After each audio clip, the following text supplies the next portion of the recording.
Hey, Southbound Suarez here. I just made a video last night showing off my Fender bassman, a original 1959 bassman, 5F6A, as the amp builders know it today.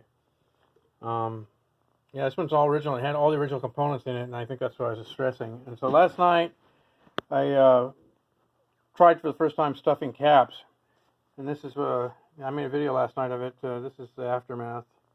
You can see the caps are going pretty bad. I was explaining that those caps have, you got these little warts on them. You know, warts. That's what they call dendrites, and that's shorts between those. Those will cause shorting between the plates, between the dielectric and the actual foil rolled up there. But I was really amazed how wet the caps were for caps that are as old as I am. Older actually. And so my first attempt at stuffing these caps, they were coming out pretty good. This is what I ended up with something like this. I think I was showing you.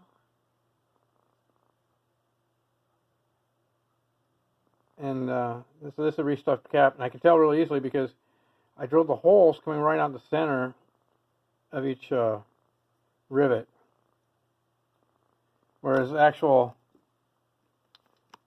original caps, I'm trying to find it here.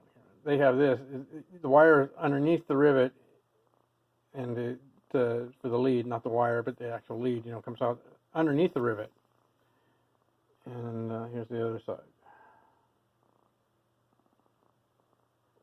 So anyway, that kind of gives it away when I have it like that. Well, you know what? Like this, where it comes out the center. Well, I started thinking, well, that's kind of stupid. I'm getting better at doing these stuffing these caps. That's kind of stupid. Why don't I just drill the hole off the side where the wire is actually originally coming out? I'll focus now. Of course not.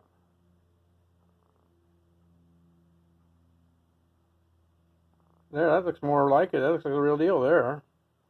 I've gotten a lot better. Look at the crimp too. My crimp is a lot tighter on the cardboard as opposed to like when I was first starting out. Let's see, those crimps are all fuzzy and yucky.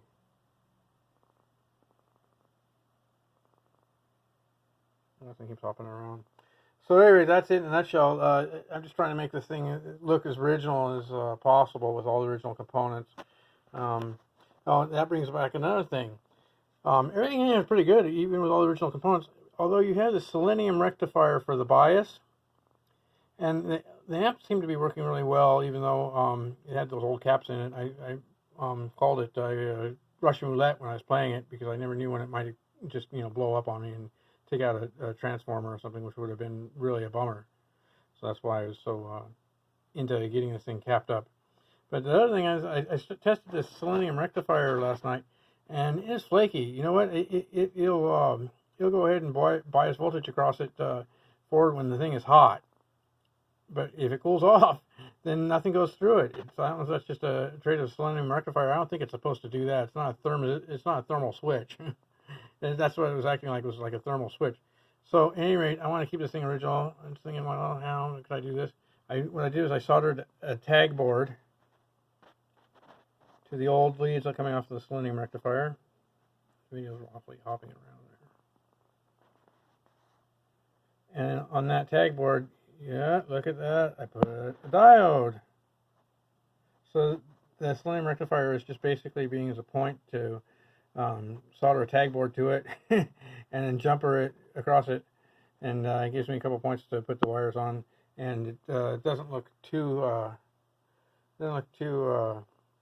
guess tweaked out, like somebody got in there and started modifying things too much. Looks pretty stock. You wouldn't notice it really too much. Okay, so anyway, that's it. 4 minutes. I talked too much. All right, bye.